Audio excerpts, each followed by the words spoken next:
Mont Sainte-Hélène se trouve dans l'ouest américain, dans l'État de Washington. Et ça faisait plus d'un siècle qu'il n'y avait plus d'éruption. Ça nous a franchement surpris qu'il se réveille. Ça a commencé le 20 mars 1980, quand il y a eu des petits séismes sous le volcan. Puis vers le 27 mars, il y a eu des explosions de vapeur au sommet. Et puis alors surtout, le flanc nord du volcan s'est gonflé.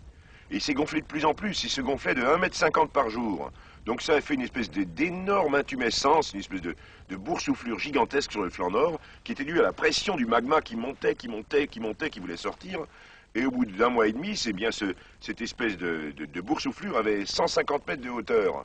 Et alors, le 18 mai 1980, il y a eu un séisme assez fort, de magnitude 5, qui a ébranlé le volcan.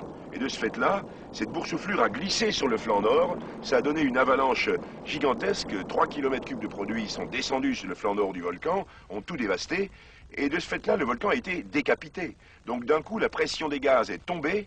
Et toute la pression du magma a pu se libérer, ça a donné une énorme explosion verticale, donc un panache de cendres qui est monté à 25 km de hauteur, et surtout, en même temps, un souffle horizontal qui est allé vers le nord en forme d'éventail, et ce souffle filait à 1000 km/h à une température de 300 degrés. Et il a tout dévasté jusqu'à 30 km au nord du volcan en moins de 2 minutes.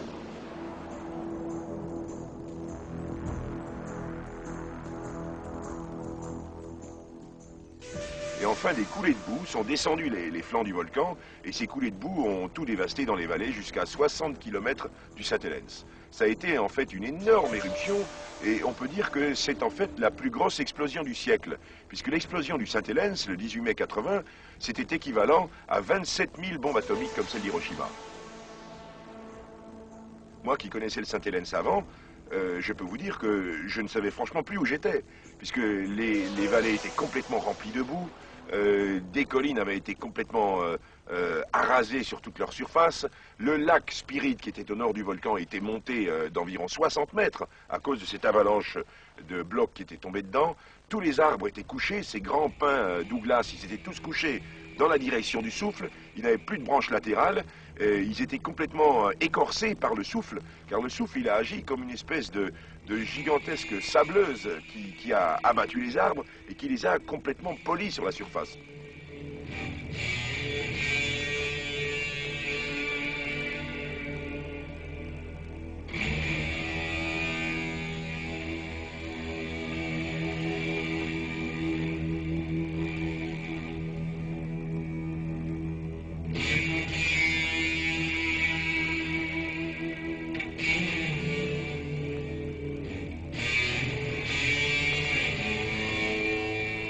Nous avons de très grosses responsabilités. Parce que d'abord, il faut convaincre les autorités. C'est très difficile. La plupart du temps, on prêche dans le désert. Le meilleur cas, c'est le Ruiz en Colombie, où il y a eu 22 000 morts lorsqu'Armero a été détruite par une coulée de boue. On avait prévenu les autorités qu'il risquait d'y avoir des coulées de boue. On ne nous a pas cru.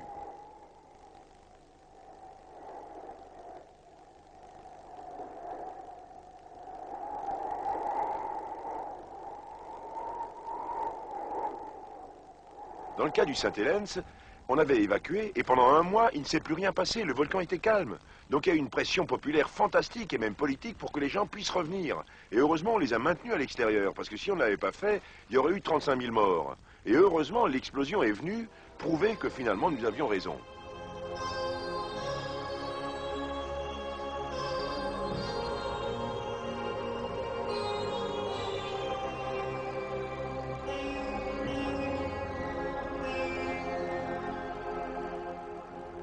Dans cette éruption, malheureusement, 57 personnes ont été tuées, 2 volcanologues, 2 collègues, et puis 55 personnes qui étaient des curieux qui sont infiltrés dans la zone.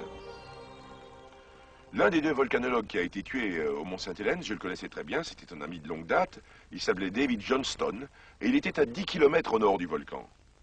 Et il a pris le souffle en plein sur lui, il a juste eu le temps de dire dans sa radio « Vancouver, Vancouver, this is it », c'est-à-dire « Vancouver, Vancouver, c'est cela, c'est ce qu'on attend ». Vancouver, c'était la base des volcanologues là-bas, au nord de Portland. Et on ne l'a jamais retrouvé, le pauvre. Il a été complètement emporté par ce souffle. Alors pourquoi est-ce qu'il était placé là? Pourquoi est-ce qu'on l'a mis dans cet endroit dangereux? Eh bien, c'est parce qu'en fait, on s'attendait à ce qu'il y ait un souffle qui aille vers le nord du volcan, mais on s'imaginait qu'il irait au maximum jusqu'à 7-8 km. Et en fait, il est allé jusqu'à 30. Et c'est un des grands problèmes de la volcanologie, c'est que prévoir une éruption volcanique, c'est faisable avec beaucoup d'instruments. Mais en prévoir l'intensité, la magnitude, franchement, on n'est pas capable de le faire pour l'instant.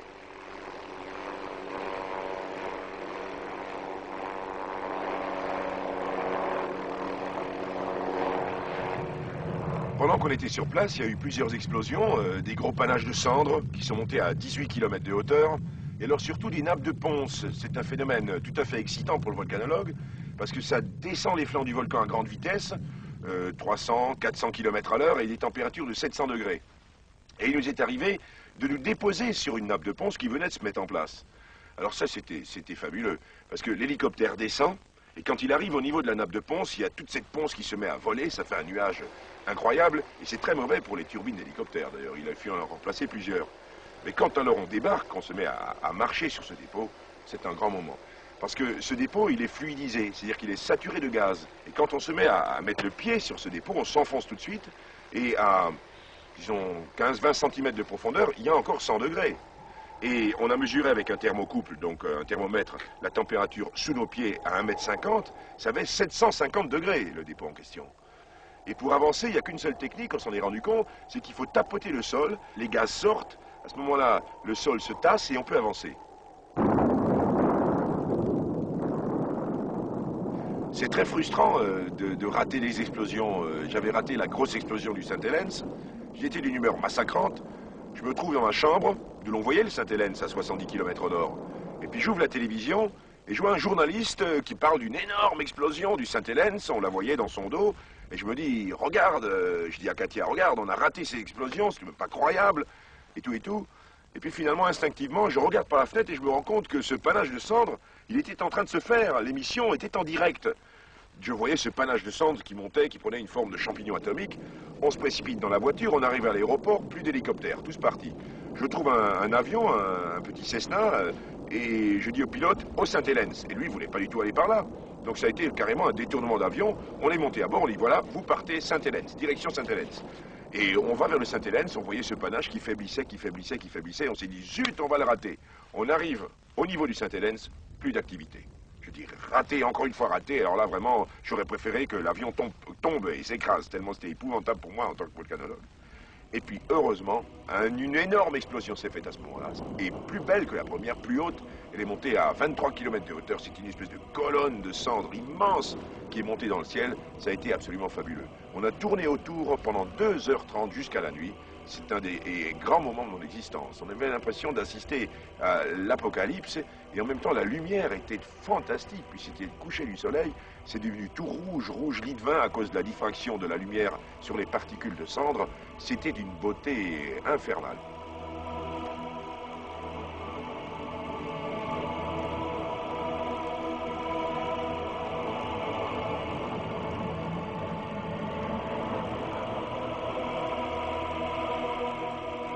En France, finalement, on n'est pas forcément à l'abri.